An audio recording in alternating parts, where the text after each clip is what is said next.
Indian stock markets, also the global stock markets, are in a turmoil. Over the last 2 weeks, the downfall has been sharp and theories are being attributed one after another. These regions, as some of you might have watched, range from economic fundamental factors to factors like mood swings, political factors, social issues. Actually, the real truth is that it is a combination of factors. Crowd wisdom, which translates into community or mass behavior, is superior to individual or fundamental or focused analysis. James Sorowecki, in his famous work, Wisdom of the Crowds, have told that uninformed and less educated or scantily educated crowd, when they contribute to a particular decision, make nearly realistic and practical decisions as compared to theory-propelled and education-oriented analysis. For example, take a political wave, to be an Indira wave or a Modi wave or a Rajiv wave or a Hitler wave.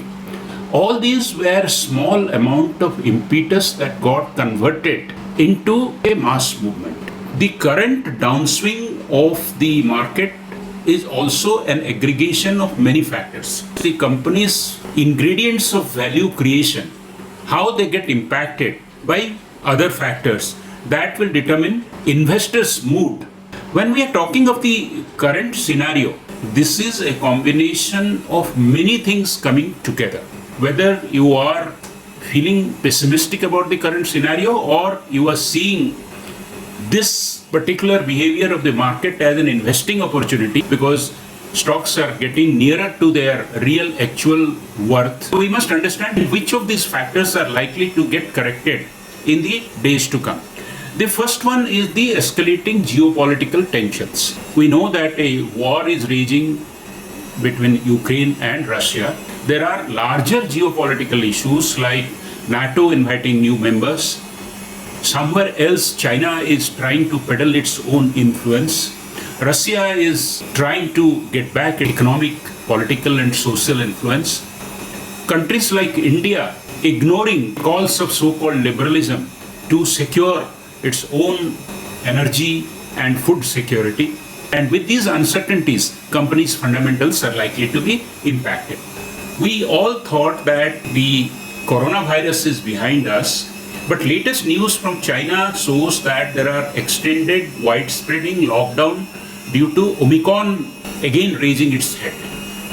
Now this uncertainty again is propelling whether there will be any disruption into the mood. They say in England, a gloomy weather often brings the stock market down. Similarly, this combination of a health risk again staring us back is likely to be causing the present state of the stock market. Despite the green energy initiatives, alternative energy and renewable energy push, crude oil continues to be the major source of the transport systems, keeping the factory systems running. Russian supply of heating oil to the Europe joining together is creating an instability, and crude oil prices, despite good production, is on the rise. Probably countries are keeping enough stock to meet the possible disruption. The supply chains, edible oil, whether it is food grains, computer peripherals, whether it is auto components, are all disrupted. There are delivery delays,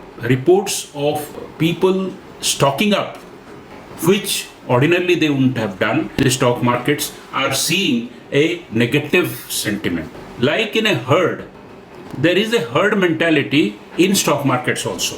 What we call the bear run or the bull run are nothing but transmission effects of a herd mentality. If a few leading investors and a few leading stock markets behave in a particular way, then it is likely that the other people also will follow suit. As the US stock markets are melting, people are shifting to alternate assets like real estate, gold, or the bank deposits. Its reflection is also coming on the Indian stock market. What is recommended is to maintain this ratio between various classes of investment and stick to that ratio, because stock markets over a long run, over a 10-year period or 15-year period, are supposed to give superior return to other classes. The latest economist also predicts that Indian economy is likely to be the fastest growing major economy in the world. Inflation is on the rise. All central bankers all over the world have increased the interest rates. In sum, there are various negative factors that are playing out currently to bring down the stock market. The sentiments are likely to be negative for some time to come, but over the long term, again and again it has been proven that share markets will continue to provide long-term average returns which are superior to other returns. The positives are on the anvil, especially in the Indian market, and the global factors will get decoupled from the Indian markets. Thank you very much.